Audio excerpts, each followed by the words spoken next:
श्री साईं धाम मंदिर द्वारा आयोजित श्रीमद् भागवत कथा का आयोजन सफलतापूर्वक संपन्न हुआ। सुविख्यात व्यास श्री ब्रजेश जी महाराज ने कथा का वाचन किया, जिसमें भगवान विष्णु के अवतारों और कृष्ण के जीवन की कहानियां बताई गईं। श्री साईं धाम मंदिर द्वारा आयोजित 17वां भागवत श्रीमद् गीता का ये कार्यक्रम आप सभी के लिए वंदनीय है। हम श्री महाराज जी के चरणों में सत सत प्रणाम करते हैं। महाराज जी, हमें सबसे पहले ये बताइए, इस कार्यक्रम का आपका प्रायोजन क्या है? देखिए, ये हमारे मंदिर का वार्षिक उत्सव है, 17वां वार्षिक उत्सव है।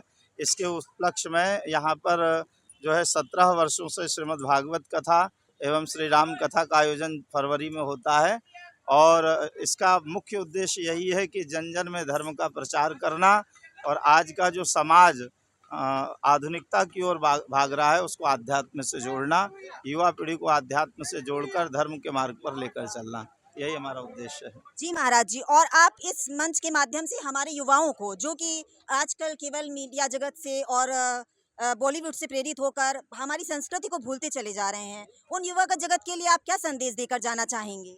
हमारे समस्त युवाओं को यही है कि एक तो व्यसन के पतन से छूटना है, क्योंकि ये व्यसन जो है व्यक्ति को पतन की ओर ले जाता है और आध्यात्मिक उन्नति की ओर जाकर यदि हम आध्यात्मिक उन्नति से आगे बढ़ेंगे तो हमारा धर्म की भी विजय होगी, राष्ट्र भी आगे बढ़ेगा, हमारा घर परिवार भी आगे बढ़ेगा।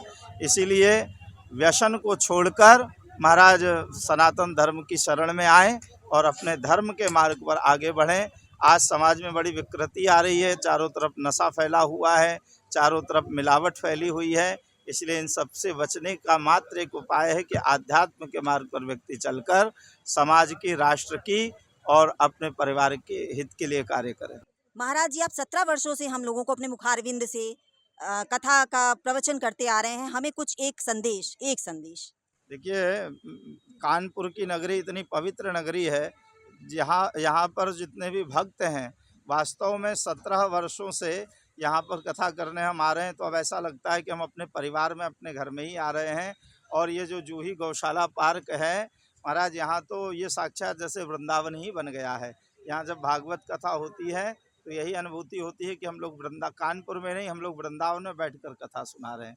तो ये ठाकुर जी का घर है, ठाकुर जी का आंगन है, जहाँ 17 वर्षों से कथा हो रही है, वहाँ ठाकुर जी साक्षात विराजमान होते हैं। जी महाराज जी, बहुत बहुत धन्यवाद आपका, बहुत खूब।